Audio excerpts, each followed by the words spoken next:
My dear brothers, my dear sisters, my fellow human beings, I speak to you today not from a pulpit of judgment, but from the common ground of a shared humanity, a ground trembling under the weight of a profound and pervasive injustice. I speak with a heart heavy with the sorrow of millions, yet fortified by a hope that refuses to die. I speak of a shadow that has fallen across our world, a chill wind of fear and hatred that singles out, stigmatizes, and suffocates, a reality known as Islamophobia. This is not merely a word. It is a lived experience of pain. It is the silent, calculating glance on a crowded subway when a mother adjusts her hijab. It is the cold scrutiny at an airport, turning a family's journey into an ordeal of suspicion. It is the vile epithet whispered or shouted at a child leaving a mosque. It is the political rhetoric that transforms a faith of 1.8 billion souls into a monolithic threat, erasing the rich tapestry of cultures, ethnicities, interpretations, and individual lives within it. We must name this injustice for what it is: a deep, systemic oppression. It manifests not only in the violent, catastrophic horrors of mosque shootings, in the desecration of sacred spaces, but in the quiet, daily violence of discrimination. It is in the job resumed discarded because of a name like Muhammad or Aisha. It is in the housing application denied, the career path stunted, the assumption of guilt before innocence. It is in the media narratives that so effortlessly link the word Muslim with terrorist, while divorcing the actions of madmen from the Christian, Jewish, Hindu, or atheist identities of other perpetrators of violence. This oppression paints with a brush of terrifying breadth. It does not see the Indonesian artist, the Senegalese farmer, the Bosnian poet, the British doctor, the American teacher who finds solace, meaning, and a call to justice in the words, "There is no God but God." It sees only a caricature. It collapses centuries of philosophy, science, art, and spirituality, the very legacy that preserved knowledge during Europe's dark ages, into a false image of brutality and backwardness. This is an intellectual and spiritual theft of historic proportions. And what is the root of this fear? Often it is a void filled not with knowledge, but with the echoes of prejudiced soundbites.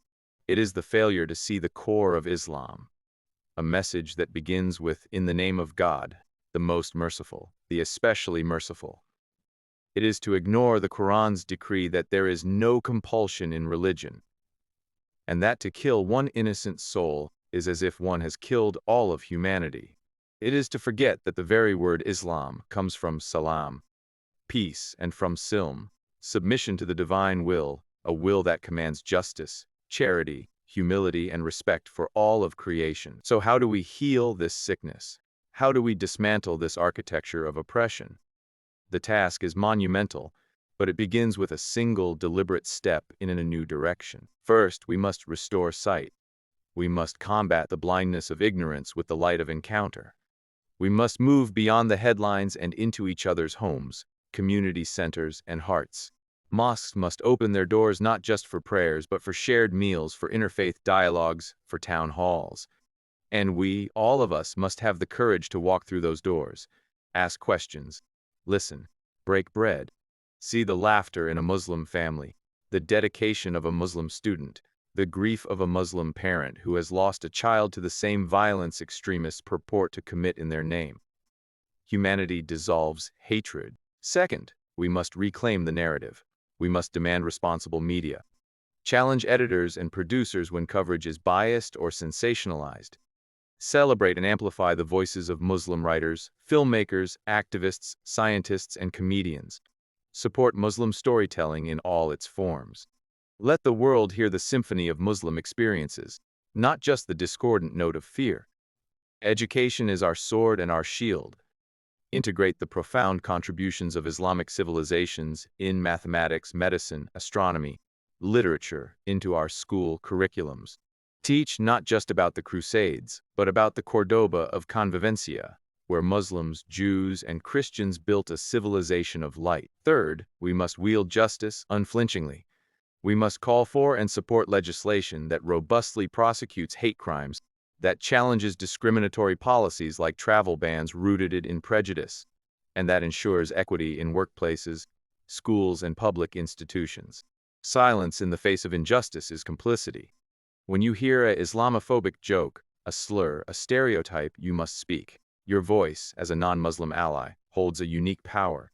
Stand beside your Muslim neighbors at protests, at vigils, at council meetings.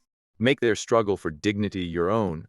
For an injustice against one is an injustice, the very idea of our common humanity. Fourth, and most profoundly, we must cultivate a revolution of the heart.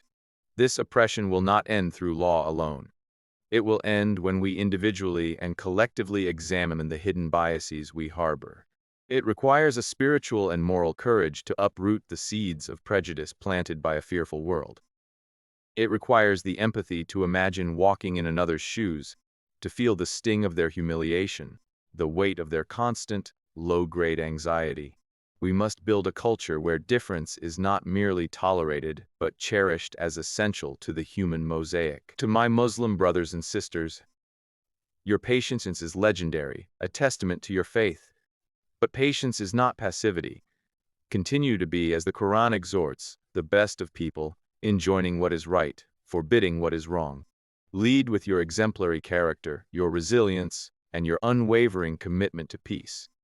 Your very existence, lived in integrity and compassion, is the most powerful rebuttal to the lie of Islamophobia. This journey will be long.